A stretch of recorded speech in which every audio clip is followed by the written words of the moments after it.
Hello and good morning, students of class 12th. Today in our economics class we are going to start our new topic of chapter number 5, direction of foreign trade. आज हम direction of foreign trade करेंगे। अब देखिए बेटा, direction of foreign trade क्या होता है। इसका मतलब है कि हमारी जो फॉरेन ट्रेड की डायरेक्शन है वो किस तरफ जा रही थी। इट मीन्स हम किन कंट्रीज़ के साथ एक्सपोर्ट और इंपोर्ट ज़्यादा कर रहे थे, किन के साथ कम कर रहे थे, हमारा एक्सपोर्ट और इंपोर्ट की सिचुएशन कैसी थी, वो सब चीज़ें हम डायरेक्शन ऑफ फॉरेन ट्रेड में पढ़ेंगी। ठीक है, देखिए बेटा, इसमें कुछ एक पॉइंट्स दिए गए हैं। फर्स्ट पॉइंट है 1951 से जो हमारी डायरेक्शन थी फॉरेन ट्रेड की, उसमें एक सब्सटेंशियल चेंज आया था। सब्सटेंशियल चेंज मतलब एक बहुत बड़ा चेंज आया था। हमारे जो ट्रेडिंग पार्टनर है वो बहुत ज़्यादा एनहांस हो गए थे, इंक्रीज़ हो गए थे।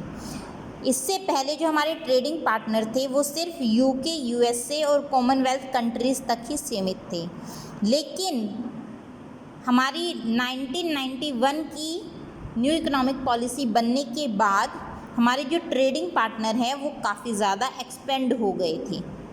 ठीक है, पहले हम सिर्फ यूके, यूएसए और कॉमनवेल्थ कंट्रीज़ में ही एक्सपोर्ट या इंपोर्ट करते थे, लेकिन अब UAE, China, USA, Switzerland, Singapore, Australia, Iran, Hong Kong, Korea, Indonesia, UK, Japan, Belgium, ऐसी बहुत सारी कंट्रीज़ हो गई जिसके साथ हम ट्रेडिंग करने लगे, एक्सपोर्ट इंपोर्ट करने लगे।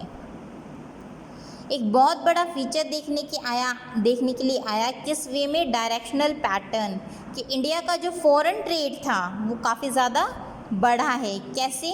अब पहले क्या था, यूएसए से हम सबसे ज़्यादा ट्रेडिंग करते थे, अब क्या हो गया, यूएई हमारा लीडिंग ट्रेडिंग पार्टनर के तौर पे सामने आया। देखिए, डिफरेंट कंट्रीज़ का share in India's export. USA को हम कितना एक्सपोर्ट करते हैं, 15.3%, यूएई को 11.3%, चाइना को 3.7%, और बाकी जो कंट्रीज़ हैं ये जो Australia, Singapore, Iran, Hong Kong, Korea, Japan, ये सब जो कंट्रीज़ हैं इनको हम 69.7% एक्सपोर्ट करते हैं।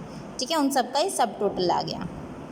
वहीं हम दूसरी कंट्री से इंपोर्ट क्या करते हैं, देखिए, चाइना को हम एक्सपोर्ट तो सिर्फ 3.7% करते हैं, बल्कि इंपोर्ट कितना है, 15.9%। इट मीन्स हम एक्सपोर्ट बहुत कम लेवल पे करते हैं, बल्कि इंपोर्ट चाइना से बहुत हाई लेवल पे करते हैं। वहीं यूएसए से इंपोर्ट करते हैं हम 5.8%, सऊदी अरेबिया से 5.2%, स्विट्ज़रलैंड से 4.5% एंड अदर जो बाकी कंट्रीज़ हैं उनसे 68.6%। ठीक है, नेक्स्ट देखिए, जो सऊदी अरेबिया है ये हमारा बहुत ही खास ट्रेडिंग पार्टनर बन के उभरा है। 2011 से 2016-17 तक 4% शेयर इसने बढ़ाया है इंडिया के फॉरेन ट्रेड पार्टनर के तौर पर। ठीक है, अब देखिए 1991 को ईयर ऑफ डिवाइड कहा जाता है। क्यों? क्योंकि इससे पहले जो हमारी फॉरेन ट्रेड की जो स्थिति थी, जो सिचुएशन थी, वो काफ़ी ख़राब थी। न्यू इकोनॉमिक पॉलिसी बनने के बाद फॉरेन ट्रेड में एक सब्सटेंशियल चेंज आया। उससे पहले की जो हमारी कौन सी पॉलिसी चल रही थी, इनवर्ड लुकिंग ट्रेड स्ट्रैटेजी हमारी कंट्री में चल रही थी। इनवर्ड लुकिंग ट्रेड स्ट्रैटेजी के अंदर क्या था कि हम अपने देश के अंदर ही उन चीज़ों का प्रोडक्शन करना चाह रहे थे जो हम बाहर के देशों से इंपोर्ट करते थे। हम सेल्फ सफिशिएंट होने की कोशिश कर रहे थे ताकि बाहर के देशों के साथ हमें ज़्यादा क्या ना करना पड़े, इंपोर्ट एक्सपोर्ट ना करना पड़े। हम सेल्फ सफिशिएंट इतने हो जाएं कि हम खुद की कंजप्शन के लिए खुद ही प्रोडक्शन करें। ठीक है ना, तो ये सब चीज़ें इनवर्ड लुकिंग ट्रेड स्ट्रैटेजी के अंदर आती थी। अब देखिए, कुछ एक मेन पॉइंट्स हैं इनवर्ड लुकिंग ट्रेड स्ट्रैटेजी के। सबसे बड़ा पॉइंट है इंपोर्ट सब्स्टिट्यूशन। हम क्या करते थे, जो सामान दूसरे देशों से खरीदते थे उसको हम सब्स्टिट्यूट करना चाहते थे कि हम उसको अपने ही देश में, कंट्री में प्रोड्यूस करें ताकि हमें दूसरे देशों से ख़रीदना ना पड़े। ठीक है, फॉरेन एक्सचेंज जो हमें मिलता था पहले तो काफ़ी कम था, एक्सट्रीमली स्कार्स था, लेकिन जो भी था वो हम किस में यूज़ करते थे, हमें किस में यूज़ करना चाहिए था, डेवलपमेंटल इंपोर्ट्स में यूज़ करना चाहिए था, लेकिन हमने किस में यूज़ किया उसको, दूसरी चीज़ों में यूज़ किया। ठीक है। Adopting inward looking trade strategy, inward looking trade strategy को अडॉप्ट करने से जो हमारी गवर्नमेंट है उसने फॉरेन एक्सचेंज को इकोनोमाइज़ किया। ठीक है, इंपोर्ट सब्स्टिट्यूशन के साथ, जबकि इसको कहाँ पे यूज़ करना चाहिए था, एक्सपोर्ट प्रमोशन में यूज़ करना चाहिए था। अब नेक्स्ट है, गवर्नमेंट चाहती थी कि डोमेस्टिक इंडस्ट्री को क्या किया जाए, सेफगार्ड किया जाए from the international competition. International competition कम से कम रहे और जो डोमेस्टिक इंडस्ट्री है वो सेफ रहे from the foreign competition. Okay, अब देखिए इसके कुछ गुड इम्पैक्ट भी हैं और कुछ बैड इम्पैक्ट भी हैं। Impact of inward looking trade strategy. Good impact क्या है, high rate of industrial growth. अब हम बाहर की कंट्री से इंपोर्ट करने के बजाय हम क्या चाहते थे कि हमारी ही देश में ही उसका प्रोडक्शन हो जाए, तो हमने इंडस्ट्री की काफ़ी ज़्यादा लेवल पे ग्रोथ की, और जब इंडस्ट्री ग्रोथ हुई तो हमारी स्ट्रक्चरल ट्रांसफॉर्मेशन काफ़ी ज़्यादा एनहांस हुई, और जब स्ट्रक्चरल ट्रांसफॉर्मेशन हुई तो जीडीपी इंक्रीज़ हुई 12% 1951 से 1991 तक वो 25% तक पहुंच गई। मतलब 1951 में ये 12% थी, 1999 में ये 25% पहुंच गई। Diversification of industrial growth, industrial growth की काफ़ी डाइवर्सिफाई तरीके से हुई। मॉडर्न इंडस्ट्री अब क्या थी, सिर्फ टेक्सटाइल और जूट के इंडस्ट्री नहीं बनकर रह गई थी, अब इसने काफ़ी डाइवर्सिफाई कर लिया था। अब इंजीनियरिंग गुड्स और wide variety of consumer goods भी उसने प्रोड्यूस करने शुरू कर दिए थे। इनवर्ड लुकिंग ट्रेड स्ट्रेटजी के दौरान इन्होंने सनराइज़ इंडस्ट्री को काफ़ी ज़्यादा, सनराइज़ इंडस्ट्री हमारी इलेक्ट्रॉनिक इंडस्ट्री है, उसको काफ़ी ज़्यादा ग्रो किया। ऑटोमोबाइल इंडस्ट्री में भी काफ़ी ज़्यादा ग्रोथ हुई। ठीक है, और इसको हमने कहाँ से बचाया, इंटरनेशनल ट्रेड से बचाया। क्यों, अगर हम इंटरनेशनल लेवल पे अगर हम कंपटीशन करना चाहते तो ये मार्केट में टिक ही नहीं पाती। तो ये एक तरह से फ़ायदा है कि हमारी जो देश है, देश में जो बाहर की कंट्रीज़ हैं उनके साथ कंपटीशन से हमारे देश की जो इंडस्ट्री है उसको काफ़ी हद तक बचाया गया। अपॉर्चुनिटीज़ ऑफ इन्वेस्टमेंट, इन्वेस्टमेंट की अपॉर्चुनिटीज़ काफ़ी ज़्यादा बढ़ गई। क्यों, अगर हम बाहर की कंट्रीज़ के साथ हम क्या करते, इंपोर्ट पे ध्यान देते और एक्सपोर्ट पे ध्यान देते, तो जो स्मॉल स्केल इंडस्ट्री है उसकी ग्रोथ इतनी नहीं हो पाती। ठीक है, और वहीं पर जो हमारे रिसोर्सेज है वो खाली आइडल पड़े रहते। तो हमने इनवर्ड लुकिंग ट्रेड स्ट्रैटेजी करके अपनी जो डोमेस्टिक इंडस्ट्री है उसको ग्रो किया, और उसकी वजह से ही हमारी जो स्मॉल स्केल इंडस्ट्री है उसकी भी ग्रोथ हुई, और जिसकी वजह से काफ़ी ज़्यादा एम्प्लॉयमेंट और इन्वेस्टमेंट अपॉर्चुनिटीज़ क्रिएट हुई। बैड इम्पैक्ट, इसके गलत इम्पैक्ट क्या क्या है बेटा, देखिए बेटा, बैड इम्पैक्ट्स में फर्स्ट पॉइंट है हमारा growth of inefficient public monopolies. देखिए हमारा जो इंडस्ट्री थी वो ज़्यादातर क्या थी, पब्लिक सेक्टर की थी। ठीक है, जैसा कि हमने बताया था 12 जो इंडस्ट्रीज़ थी वो किसके लिए रखी गई थी, प्राइवेट सेक्टर के लिए, और 17 इंडस्ट्री पब्लिक सेक्टर के लिए रखी गई थी हमारे देश में। ठीक है ना, रिजर्व करके रखी गई थी।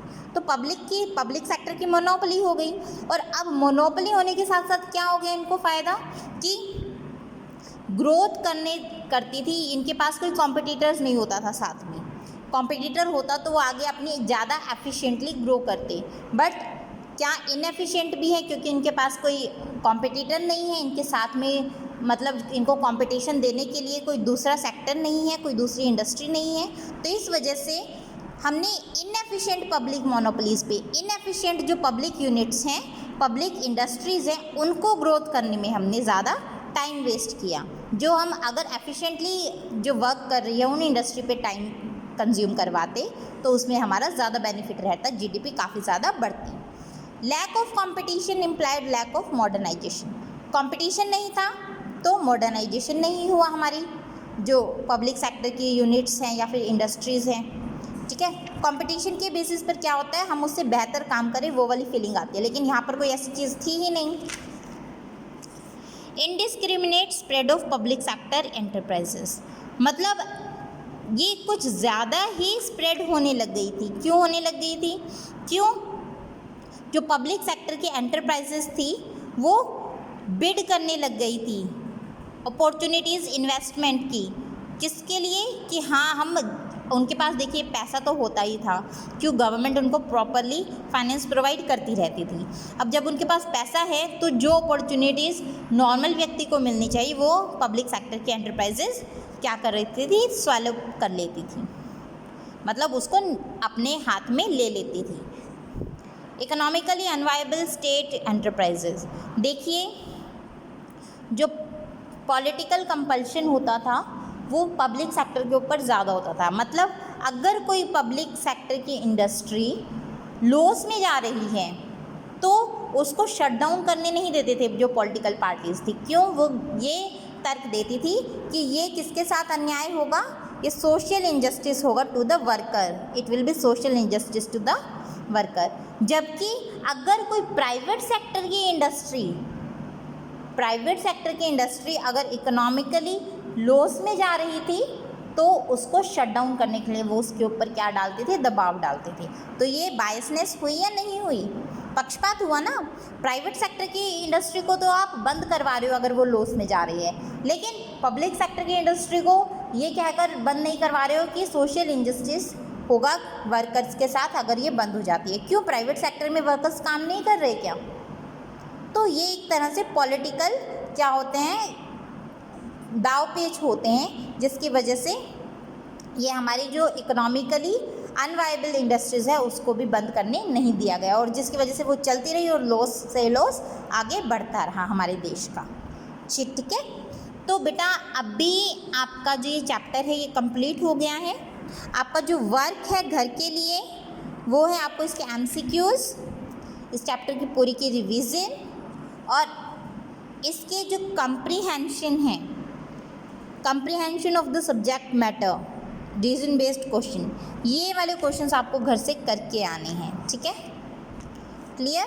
Information and concept based question ये वाला, रीजन बेस्ड क्वेश्चन और MCQ, ये आपको घर से अच्छे से रिवाइज करने हैं।